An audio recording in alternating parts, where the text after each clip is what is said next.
بسم اللہ الرحمن الرحیم۔ میرے دینی بھائیوں، بزرگوں اور دوستوں، جیسا کہ آپ کو معلوم ہے، آل انڈیا مسلم پرسنل لا بورڈ کی جانب سے وقف ترمیمی بل 2024 کے خلاف احتجاج کا سلسلہ جاری ہے۔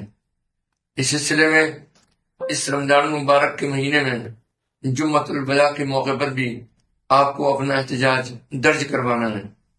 اس سلسلے میں آپ سے درخواست کی جاتی ہے کہ اب جمعے کی نماز میں جائیں تو اپنے داہنے ہاتھ میں کالی پٹی لگا کر خاموشی کے ساتھ میں احتجاج کا مظاہرہ کرتے ہوئے مسجد میں جائیں اور اس کی ویڈیو کھینچ کر بھی وائرل کریں اور آل انڈیا مسلم پرسنل لا بورڈ کے سوشل میڈیا ڈیسک پر بھی بھیجنے کی کوشش کریں۔ مجھے امید ہے کہ آپ اس تحریک میں شامل ہوں گے۔